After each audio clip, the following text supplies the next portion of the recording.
আমরা আরেকটা ঘোষণা করতে যাচ্ছি। আজকে আমাদের সঙ্গে যারা যুগপৎ আন্দোলন করেছিলেন তাদের সঙ্গে দীর্ঘ আলোচনার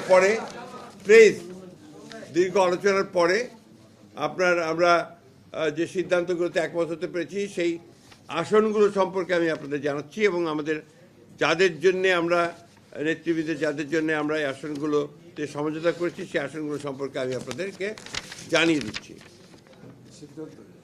আমাদের সিদ্ধান্ত হয়েছে সেই সম্পর্কে আমি জানিয়ে দিচ্ছি। ইতিমধ্যে আপনারা আমাদের যিনি যোগ দিলেন এলডিপি থেকে ডক্টর রিদওয়ান আহমেদ এলডিপি থেকে যোগ দিলেন, আমার বিএনপিতে যোগ দিয়েছেন। তার জন্য আমরা কুমিল্লা ৭ এই আসনটি আমরা এটা তাকে দেওয়া হচ্ছে। পিরোজপুর ১-এ মোস্তফা জামাল হায়দার, চেয়ারম্যান জাতীয় party. Narail ২ doctor Fariduzzaman Farhad, chairman NPP. Jessore ৫ মুফতি রশিদ বিন ওয়াক্কাস, ইসলামী ঐক্য জোট।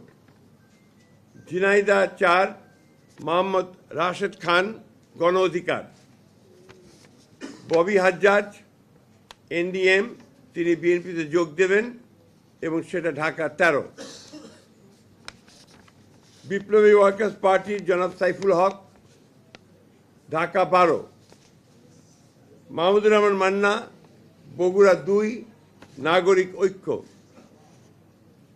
নুরুল হক নূর, গণ অধিকার, পটুয়াখালী ৩। ব্রাহ্মণবাড়িয়া ৬ মোহাম্মদ জুনায়েদ আব্দুর রহিম সাকি, গণসংহতি আন্দোলন। এটা আমরা ঘোষণা করলাম, এরপরেও আলোচনা চলবে। তারপরে যদি আরও কোনো সিদ্ধান্ত হয় সেই সিদ্ধান্ত আবার পরবর্তীতে আমি আপনাদেরকে জানাবো।